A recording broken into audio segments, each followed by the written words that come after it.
Hey y'all, welcome to this special live interview. My name is Yusra. I use she, her pronouns, and I'm your outgoing Student Assembly Director of Communications.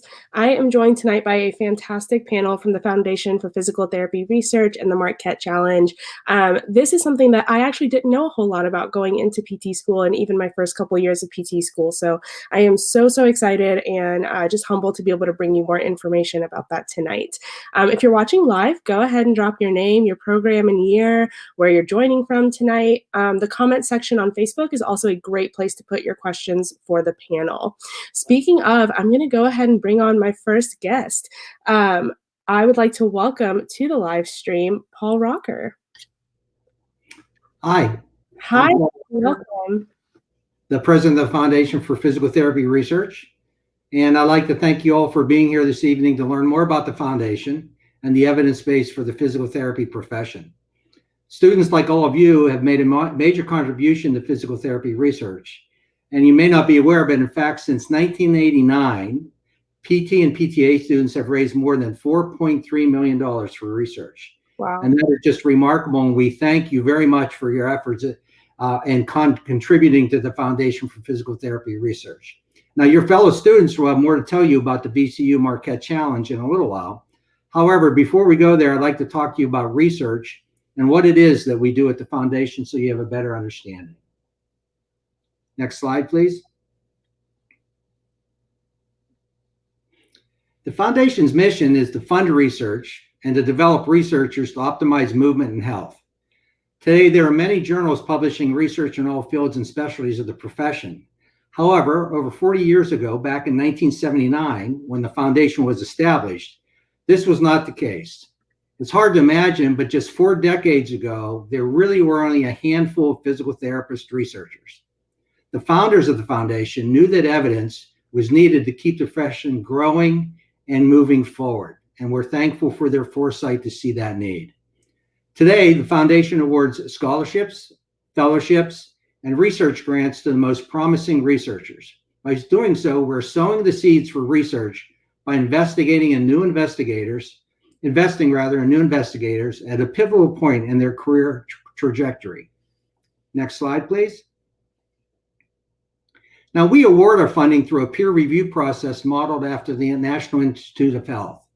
And this process really sets us apart in physical therapy research, and we strongly feel it is a key piece of our Foundation work. This rigorous process has 2 important outcomes. First, we find the most promising emerging researchers because experts in research are reviewing these applications. Second, and this is especially important for those researchers who go on to apply for funding from larger funding agencies, we prepare those physical therapist researchers to apply for competitive follow-on funding. So if you look since 1979, the Foundation has helped kickstart the careers of more than 640 researchers through more than $19 million in funding. And because our peer review process helps better prepare these researchers for future funding applications, our researchers have gone on to secure more than $845 million in follow-on funding. Next slide, please. So with all that said, what does the physical therapy research mean for the profession and for you? Well, physical therapy research really affects everything we do, beginning how you are prepared your physical therapy education.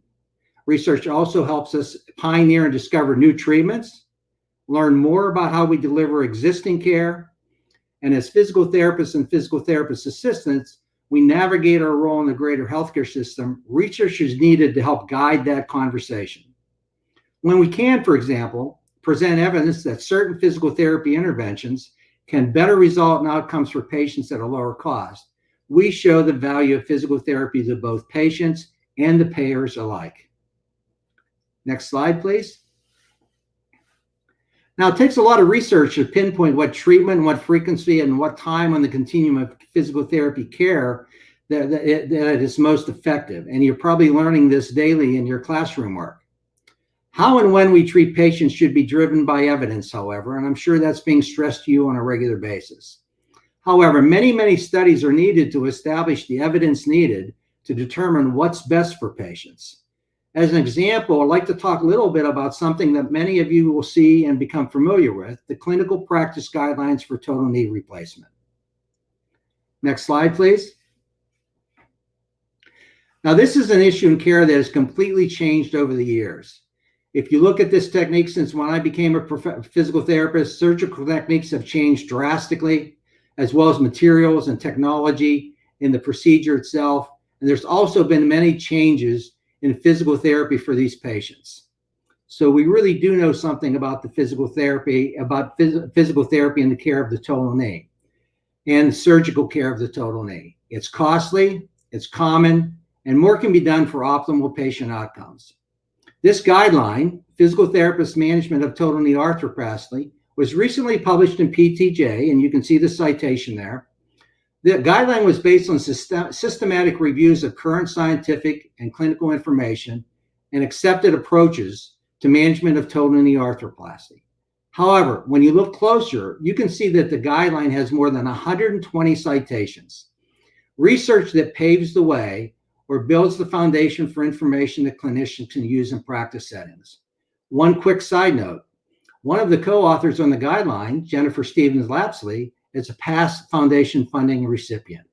And I'd like to add a little side story here, as when I was managing the clinic, we had been asked at one point in time to participate when Medicare came out with their bundled payment system and developing clinical guidelines as a part of a team, meaning the surgeons were at the table, the hospital individuals, nursing staff was at the table, home care was at the table, inpatient care, and so forth. As we sat down, we went through and they looked at the surgical process, the surgical supplies, the hospital admission, the cost of the care. And they finally came to the rehabilitation and the physical therapy care of the total knee arthroplasty patient. When they got to this point in time, they flat out said, what evidence is there for your care to take a place in the management of this patient? Fortunately, this was before the guideline, but we were still work with APTA and be able to come up with the research that was there. And it's now very, very handy that we have a clinical practice guideline pulled together that has all that information in one place that all of you will use as a resource when someone asks that question. What's in the research that shows there's evidence that what you do does make a difference? Next slide, please. Now, as students, research is important to you right now because it's informing your education. If you look at what you're doing on a daily basis, whether it be in the classroom or as well as in the laboratory when you're practicing your techniques and so forth, that research is the evidence being stressed to you that when you go out into the clinic, this is how you're to practice to provide the best care. Next slide, please. So what does the future hold for you? Well, all of you will have a connection with research as you move forward in the profession. However, some of you may decide that you wish to pivot into a career in research. There are many opportunities in research. And as students, you understand the challenges of balancing with life with education goals. And for new researchers, this is also true. Scholarships and fellowships provide the critical protected time and mentorship needed to become an independent investigator. And by the Foundation for Physical Therapy Research supporting that early career work as researchers, you'll be able to continue to grow. And we also fund research grants for those further along in their research. So if you look at your career, whether it be going into research, the foundation can assist you. If you're in the clinical practice, the foundation will assist you, providing you with the background of evidence that you need to best care your patients. And if you are in the educational process as well, you'll have the best information available to teach those upcoming physical therapists and physical therapist assistants the best available evidence-based practice techniques to implement in the clinic. Next slide, please. Now, I wish you all well in whatever of those paths that you choose for yourself, and we encourage you to remain engaged with the Foundation for Physical Therapy Research. With that said, I have a short video to introduce you to some of the researchers funded by the Foundation, and you'll be able to visit us at foundationforpt.org for more information about our funding and to learn more about the remarkable work of the FPTR funded researchers. And we'll now go to the video.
Our apologies, we had some technical difficulty with the audio portion of the video, but right now we'll move on to Aaron and Kat to tell you more about the VCU Marquette Challenge and move on with that part of the program.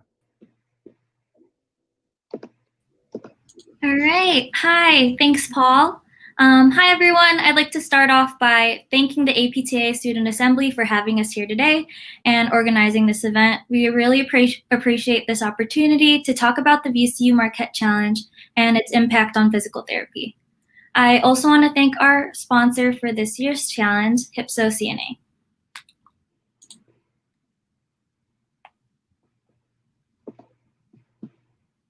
So to start off, do you want to skip over to the next slide, Erin? Yeah. So my name is Kat Zalara. I'm finishing my last year in the DPT program at Marquette University, and I'm one of the student coordinators for the 2020-2021 VCU Marquette Challenge. I am joined by another student coordinator, Erin Posh, representing our co-host school, Virginia Commonwealth University.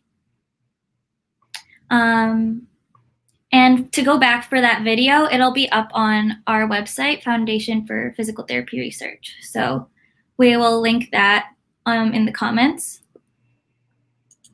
So if you want to go to the next slide, Erin. To start off, I want to talk about what the challenge is. The Marquette Challenge is a grassroots student-led fundraising effort to advance the mission of the Foundation for Physical Therapy Research. Each year, hundreds of physical therapists and physical therapist assistant students, with the support of program directors, faculty, and community, hold fundraising efforts across the U.S. When students at your schools participate in the challenge at all levels, they make an investment that strengthens their future profession. Every single donation, big or small, makes it possible to fund scholarships, fellowships, and research grants. Furthermore, students who participate gain valuable leadership skills and experience that contributes to their professional growth and networks. Next slide. Unfortunately, due to the COVID-19 health crisis, the Foundation made the difficult decision to suspend the 2019-2020 VCU Marquette Challenge. Due to this, no winner was announced, but we do want to acknowledge all the hard work all the schools have put in thus far. All donations received have already been added towards schools' totals for the 2020-2021 VCU Marquette Challenge.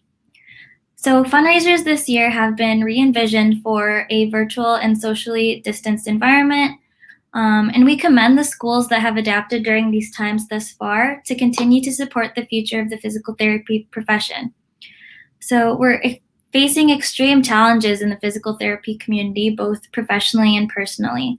And the PT world we're about to enter is about to look drastically different. And through the Marquette Challenge, we have an opportunity right now as students to influence our immediate futures at the ground level. So for those in the midst of fundraising and those just getting started, the VCU Marquette Challenge Toolkit has been updated and is available for you to use on the Marquette Challenge website, with some ideas for ways to fundraise and ways to share on social media. Donations can also be made to support the foundation on their Just Giving page, a global fundraising platform that allows you to customize your own giving page to your event and invite friends to join you via social media. We'd like to highlight some of the events schools have planned in this time of COVID. Marquette University has hosted a virtual seminar series. VCU has had a virtual continuing education event. University of Indiana had a golf tournament. Duke had a Halloween 5K. WashU also had a 5K to raise money. Georgia State sold t-shirts as well as NYU. Ithaca College had a trivia night. Miami University had a Chipotle fundraiser, and then OSU had a Theraball challenge. It's been incredible to see the display of resilience amongst students across the country and their continued support of physical therapy research during this challenge like no other. We can't wait to see what other schools have in store. For those who have fundraising events coming up, send them to the link on your screen, and the foundation can feature your event on the website and in the foundation e-news. To wrap up, make sure to stay connected. Social media is one of our greatest resources at this time, and follow the Foundation for Physical Therapy Research on Facebook and Twitter.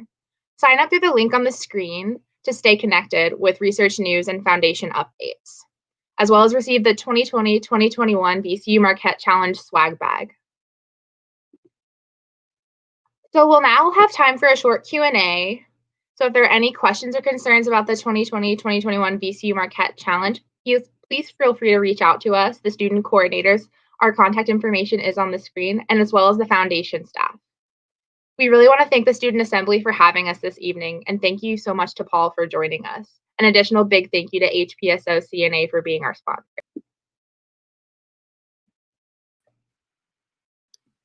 Awesome.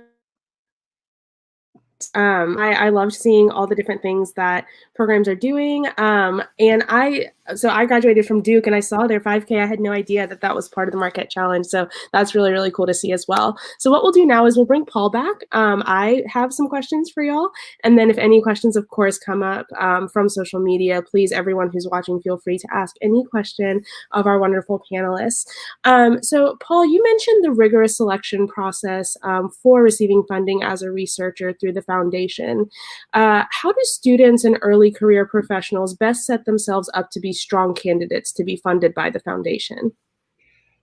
My opinion is one of the they can do early on in their career in their DPT studies, and then shortly thereafter identify a faculty member that they have admired during their school years that is a researcher that can act as a very strong mentor for them to show how they went through their process and learn how they went through that process. Not only the work that they had to do, some of the sacrifices they had to make, but at the same time, what career path they had to get to where they are. And I think having that mentoring in place is one of the best steps to get started, to best situate yourself, that when you go ahead and apply and get allied with and aligned with somebody that has that strong background, it enhances your application process.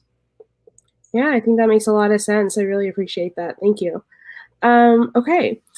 I would actually really love to learn from all of you kind of what drew you personally to either the foundation or the Marquette Challenge. Was this something like Kat and Aaron that you knew about kind of right as you started school, or did maybe someone pull you in? Was it a mentor like Paul just talked about? We'll start with Kat, then go to Aaron, and then Paul.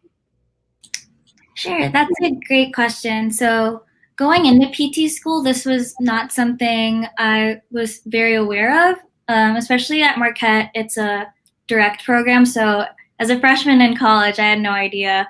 Like research just like wasn't in my scope. Like at the time, going into the professional phase of the program, the Marquette Challenge was started obviously at Marquette with a co-host each year. And so becoming a challenge coordinator is something that we apply for in our first year of PT school.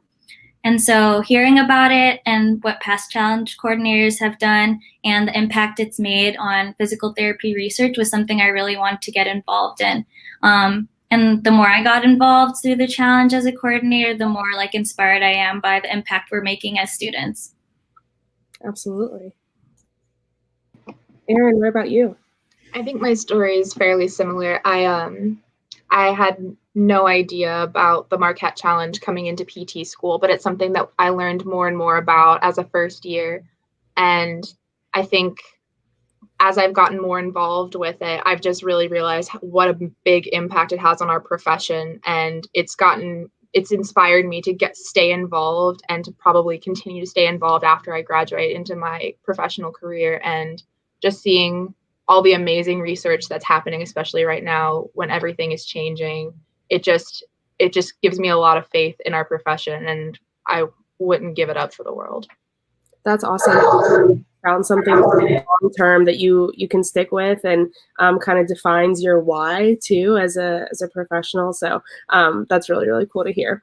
Paul, what pulled you towards being involved in the foundation? I think there were really two aspects. One of them was from a clinical background and in the management of our practice. We really found, as the example I gave in the slideshow, that essentially when I talked about clinical guidelines and practice and doing the best for patients, the importance of the research really came shining through, that this is critical in what we do every day to make sure we're doing the right thing at the right time with every patient that we see. So from that standpoint, that was one area. The other area was my past involvement with APTA. I was a chapter president and then 10 years on the board of directors, ultimately in the APTA presidency as well. And I saw that what we did there both from an advocacy standpoint, whether it be talking with legislators or talking with, from a payer standpoint, as well as development of programs. You're going to have a solid base if you go in with solid research to support what you're doing. So the foundation for me was the natural next step to help those coming after us as we get to the twilight of our career, that have the background and the research that they need to further substantiate that we do have value in the healthcare system, and we have something to offer, and we can make a significant difference, and the evidence is there to go and support what we do. So the foundation was just a natural step for me. Sure. I think it's great that you can see kind of a direct line from your work to patient care, and the way that this research is then implemented, and just the power of that. So I think that's fantastic. So Kat and Aaron, I know you talked about how the Marquette Challenge is currently happening. So I was wondering, what is the typical window every year that people can expect the Marquette Challenge to run? And then how can they get involved and support outside of that window? I can touch on that. So typically we kick off at NSC each year, and obviously that was pushed back a little bit this year. So we did launch around August, and typically that would have been when NSC would have been. So it'll typically run from NSC to the end of the school year of the following year. Okay. And this year it's May 17th. And that's when all the money is calculated and then we decide the winner is announced at Next, and recognized at Next. So what was the second part of the question? If there's any way to support and get involved in the small window when the challenge is not running. Yeah, so we kind of touched on getting connected on social media and signing up for updates through the link that we sent. So staying updated on that shows all the events that are happening, and kind of a positive to everything going virtual this year is that a lot of the events are available across the country. So something that's really cool is that you can get involved in continuing at events and virtual 5Ks around the country this year. So that's a way to get involved, and you can always do donations through the foundation website as well. So there's a lot of ways to get involved. Yeah, I love that. Because one of my questions too was going to be well, sometimes students are oh, I have to give money. But it seems with all these different events, there's so many different capacities in which students can get involved that there's almost something for everyone. So I think that's fantastic. So for people who are watching this and they're yes, this sounds great. I want to get involved. I want to get my program involved. How do they start? Where do they go? So the foundation's website is a great place to start. There's actually a VCU Marquette Challenge or a Marquette Challenge toolkit, and it gives you a lot of great tips on ways to get started with fundraising, kind of because it's a little bit crazy, daunting to look at, but gives you tips on easy fundraisers, ways to start, ways to get your school involved, because it really is, it's a lot of fun, and it's a great way to kind of bring people together at the end of the day. We're doing it for physical therapy research, but it ends up being great for everyone involved. So the toolkit is a great resource. I highly recommend that. Perfect. I was looking at the website before this, and it's one of the most beautiful physical therapy websites I've seen. Really easy to navigate. So yeah, if anyone is interested, please do check that out. Lots of really, really great resources on there. And I love too that on both the Marquette Challenge and the foundation side of things that you've got pictures up there of people who are involved, your past researchers, lots of familiar faces on there, and really important voices for our profession. So I thought that was really great as well, especially as Paul mentioned, finding a mentor. If maybe you can't find that at your program level, if you see someone familiar whose name you recognize, or maybe they are doing research in a field or in a passion of yours, maybe that's someone to reach out to as well. Okay, well, I think, I certainly have learned a ton. I'm really excited to support and get involved. Is there any last parting words of wisdom you'd like to give the audience? Anything that I didn't ask you about that you'd like them to know? I'd just like to say thank you again to all the different schools that are involved and those that are even considering it. We really appreciate the contributions coming in from the different programs. And we know this is a difficult year. Anything that you can do to go ahead and contribute in some way will be greatly appreciated. And if you need any information, I know Aaron and Kat can help you out, as well as the website, as they have mentioned as well. So again, thank you for listening in tonight. Yes, thank you so much. And again, like if there's any questions, we'll definitely be available. Our information was on the slides, and we can also send it in the chat box if needed. But yeah, we really commend everyone that's adapted to the situation thus far. And seeing the resilience in all the students has been really amazing, and the support for physical therapy is just great. Yeah, absolutely. Aaron, any last minute gems you want to drop?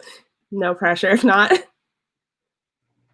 If nothing else, I just want to thank everybody for being here tonight. Thank you, Yusra, for being a fantastic MC. Thank you, Paul, for spending your evening with us. And thank you to Kat for always just being a great coordinator.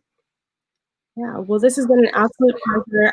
And with the video that was playing earlier, if anyone is interested in checking that out and watching that, that is available at marquettechallenge.com and also on YouTube, which I think we can get the link out to everyone there via our social media channels. So be on the lookout for that. Thank you, everyone, so much for joining us tonight. Really appreciate it. Everyone stay safe. All right, take care. Good night.